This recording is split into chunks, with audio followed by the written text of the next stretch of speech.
Okay. So, what have changed in TV?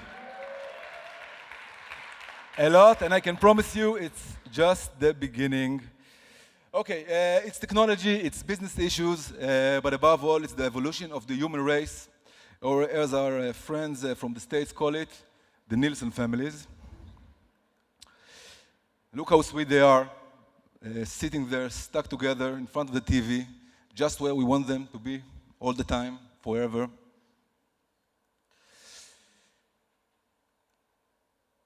I believe that in the next few years, we will witness the biggest change of power in television history, and it's going to affect all areas relating to the creation and distribution of content.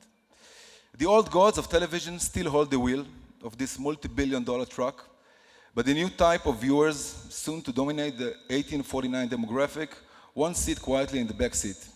They want to ride shotgun, and they will demand to take control. Meet the new gods. It's not the one from the Stevens lecture, it's another one.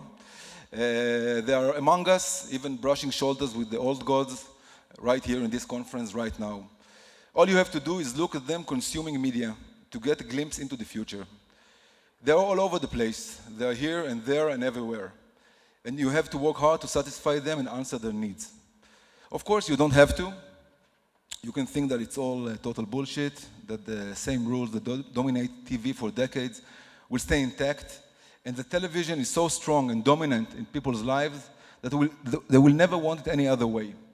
Of course, you can think that. I can introduce you to some people in the music industry or in the print journalism who thought the same. They are very active on LinkedIn right now, so...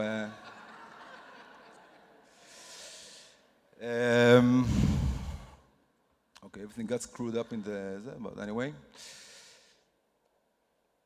Remember this?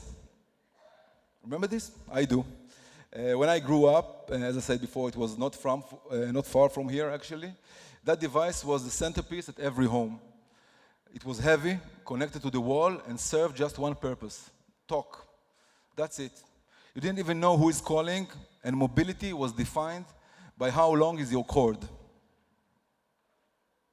For my generation, I'm 41 years old, pretty old, the very idea of a mobile telephone will always be remembered as a revolution. Even before texting, gaming, and the fact that all the knowledge of the world is now reachable whenever, wherever.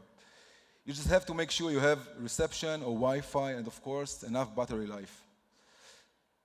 In that respect, that sweet, cool thing had the best battery life ever. It could beat any iPhone, I'm sure.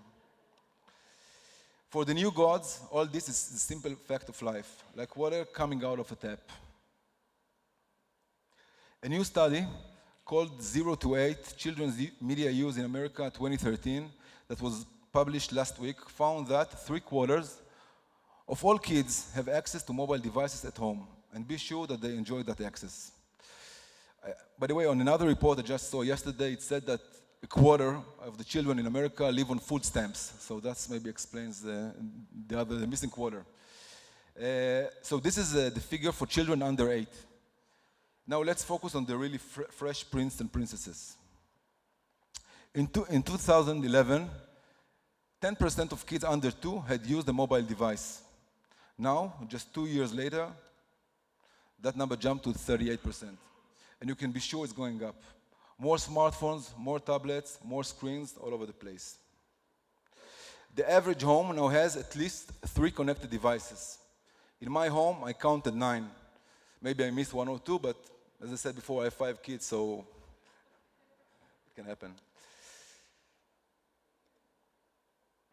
Like the older siblings, even faster and more naturally, they will become a new breed of TV viewers. They will still love watching TV, but being born into an era where everyone has the capabilities to be a self-sufficient broadcast station and control room, the TV is going to look very different. They will prefer the biggest screen available, but they will demand full control. These new generations, and I'm using the word generations, not generation, because the fast pace of technology right now manufactures a new generation every 5 years. This is what sociologists say. These generations are born with a sense of entitlement greater than any of their predecessors. They want to be the ones to sit passively on the couch, drugged by the magnificent power of television, like a religious crowd praying to their God. religious crowd praying to their God. Technology that brought Almighty from his slick, Asian-made, framed holy place up in the living room wall to your pocket. Just another app competing with social networks, Candy Crushes, and Talking Toms can be blamed, of course. But the psychological effect is greater. The global decline of religion, notwithstanding the Muslim world, sadly, fueled by the Uber message celebrating egocentric, hyper-capitalistic, personal pursuit of happiness, is also an important factor. Smart TV calls for smart TV users. They cannot comprehend a world where TV is ruled by others, a world-class puppeteer in a big corner office somewhere in Hollywood or Manhattan. They demand that every TV on every kind of screen will act the same. They will want all content, anywhere, everywhere. They want it targeted, personalized, intuitive, tagged, and searchable. And all content should be able to pause, play, of course, rewind, fast forward, save, and of course, share.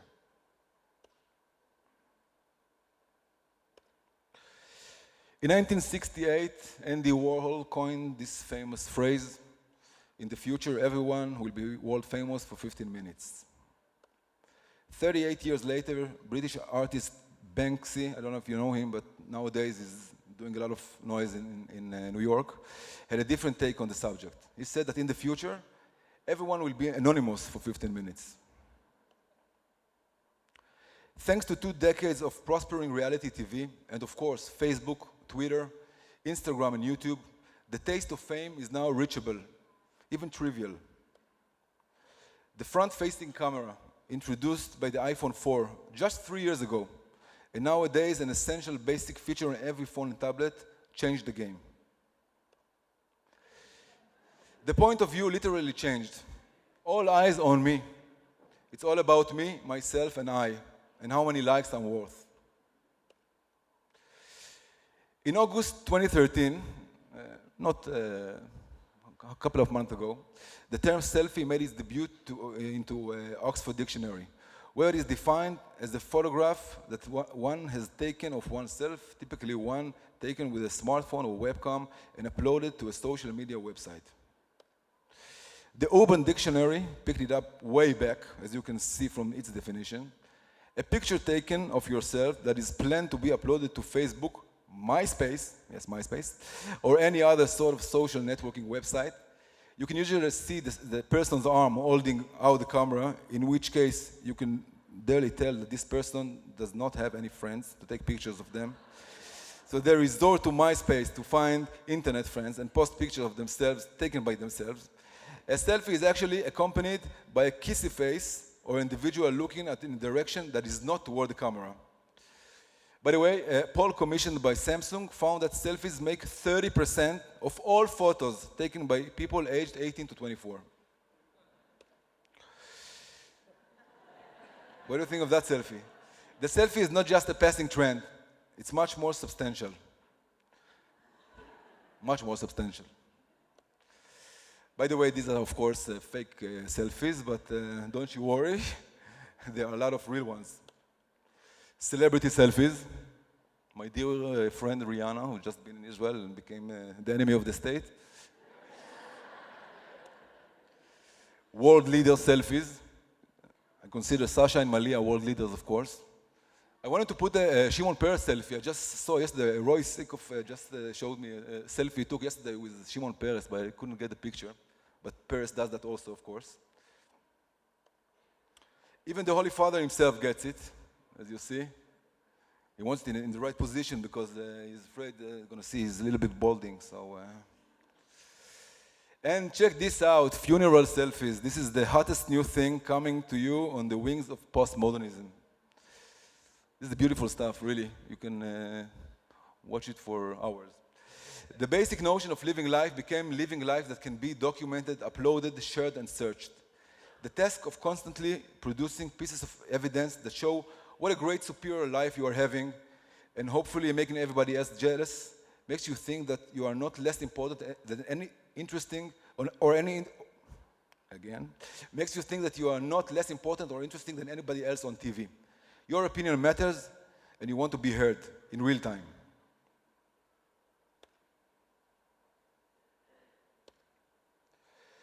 For the new gods, second screen is not a question but a reality.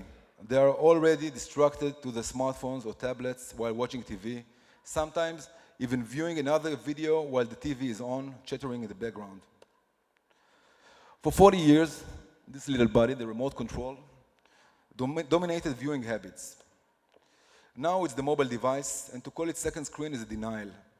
It's fairly easy to argue that the smart mobile, the most private, intimate, multifunctioned, and coveted gadget ever created, is actually the first screen, and all other screens are its satellites. Everything should be there, just a few swipes away. The soon TV will connect naturally, seamlessly to these devices, the better. The new type of viewer will expect Shazam-like ease of use for navigating, exploring, reacting, impacting, voting, gaming, and buying. It never stops to amaze me personally that every time I hear a good song on the radio and I don't know what it is, I just put my smartphone out, Shazam it, and before the song ends on the radio, I also bought it from the iTunes. So I think this is how everything's going to look like.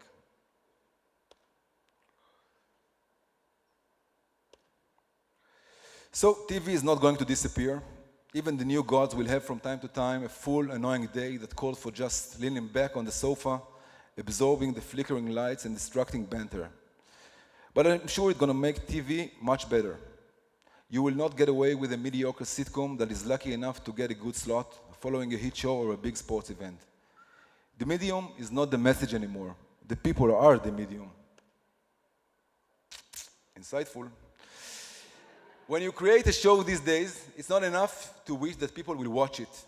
You have to make them talk about it, engage with it, make it part of their always-on persona. As Kevin Spacey, an old god turned new god, taught us, the golden age of scripted television is supposed to flourish. More daring and complicated stories that couldn't find their audience in broadcast environment will be financed by cable and internet services, even by creators and production companies that will bypass the system and go directly to customers. And it should be discovered by more people in more places. Remember this brilliant show? You don't? It was called My So-Called Life.